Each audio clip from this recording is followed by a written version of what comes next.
আগামীকাল মঙ্গলবার Ajit Kumar Naik DPSC chairman তিনি তার দফতরে যাবেন এবং বেলা 11টায় সাংবাদিক বৈঠক করে এই 328 জন অর্থাৎ অবশিষ্ট অংশের এই প্যানেল ঘোষণা করবেন এবং কাল থেকেই নিয়োগের চিঠি পোস্ট হওয়া শুরু হবে।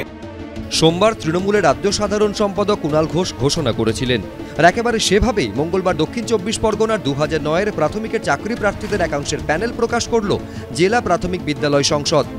প্রত্যেকেরই অ্যাপয়েন্টমেন্ট লেটার আজকেরই আমরা ইস্যু করব। 338 জনের অ্যাপয়েন্টমেন্ট লেটার আমরা আজকেরই ইস্যু করব। কিন্তু এখানেই বিরোধীরা প্রশ্ন তুলছে, সরকারি নিয়োগ কবে কিভাবে হবে তা তৃণমূলের রাজ্য সাধারণ সম্পাদক ঘোষণা করছেন কি করে? সরকারের কেউ না হয়ে কুণাল ঘোষ এই ঘোষণা করেন কোন এখতিয়ারে? তালগোল পাকাবার সব রকমের চেষ্টা করেছে, এখনো তালগোল কি পাকিয়ে রেখেছে কেউ জানে না। কিন্তু বড় কথা হচ্ছে, আমাদের রাজ্যে কি শিক্ষামন্ত্রী বলে কেউ আছেন? তৃণমূলের মুখপাত্র তিনি এখন শিক্ষামন্ত্রীর মতন মনোভাব নিয়ে সরকারের সিদ্ধান্ত জানাচ্ছেন, ঘোষণা করছেন। লুট করেছি যেহেতু দল, চাকরি আটকে রেখেছি যেহেতু দল হিসেবে তৃণমূল, ফলে দায়িত্ব তৃণমূলের বেশি।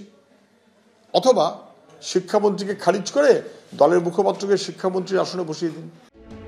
2009 সালে 24 পরগনা, মালদা ও হাওড়া এই 4 জেলায় শিক্ষক নিয়োগের জন্য পরীক্ষা নেয় জেলা প্রাথমিক বিদ্যালয় সংসদ। 2011-তে তৃণমূল সরকার আসার পর বাতিল হয়ে যায় নিয়োগ প্রক্রিয়া। পরবর্তীকালে মেধা তালিকা অনুযায়ী 3 জেলার চাকরি প্রার্থীদের চাকরি হয়, কিন্তু বাদ পড়েন দক্ষিণ 24 পরগনার চাকরি প্রার্থীরা। এরপর থেকেই নিয়োগের দাবিতে আন্দোলন চালিয়ে যাচ্ছেন তারা। কখনো রাস্তায় পড়ে থেকেছেন, ধর্ণা দিয়েছেন, কখনো মুখ্যমন্ত্রীর বাড়ির দিকে যাওয়ার চেষ্টা করেছেন।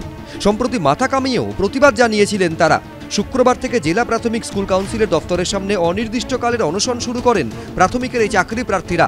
এরপরই সোমবার তৃণমূলের রাজ্য সাধারণ সম্পাদক কুণাল ঘোষের ঘোষণা এবং মঙ্গলবার সেই মতো জেলা স্কুল কাউন্সিলের চেয়ারম্যান অজিত নায়েকের প্যানেল প্রকাশ, যাকে হাতিয়ার করে বিরোধীরা কটাক্ষের সুরে বলছে, এর থেকেই ফের স্পষ্ট হয়ে গেল তৃণমূল জমানায় দল আর সরকার মিলেমিশে গিয়েছে।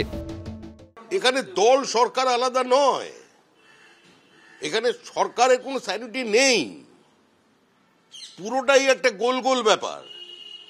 যারা সরকারের কেউ নন, যারা বিধানসভার সদস্য পর্যন্ত নন, যারা দূর দূর পর্যন্ত সরকারের সঙ্গে কোনো যোগাযোগ নেই, তারা বাইরে থেকে সরকার চালাচ্ছেন।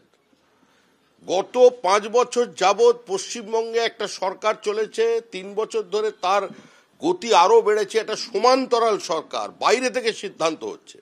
তো কুণাল ঘোষের অবস্থান সেটা সবচেয়ে বড় প্রমাণ। আমি আন্দোলনকারীদের লোক আর ডিপিএসসি চেয়ারম্যান হচ্ছে সরকারের লোক, কোনো অসুবিধা আছে কারণ? লক্ষ্যটা হচ্ছে এদের মুখে হাসি ফোটানো, লক্ষ্যটা হচ্ছে যে জট ছিল জটটা খোলানো। সরকারের কনসার্ন ডিপার্টমেন্টগুলোর সঙ্গে আমি সেতুবন্ধন করছি। এতে যদি বিরোধীদের গায়ে জ্বালা ধরে, তাদের গায়ে আমি বড়জোর বলতে পারি ইজগার্ড বলে একটা মলম আছে চুলকানির, তারা সেটা মাখতে পারেন, কিন্তু আমি এই চেষ্টা করে যাব।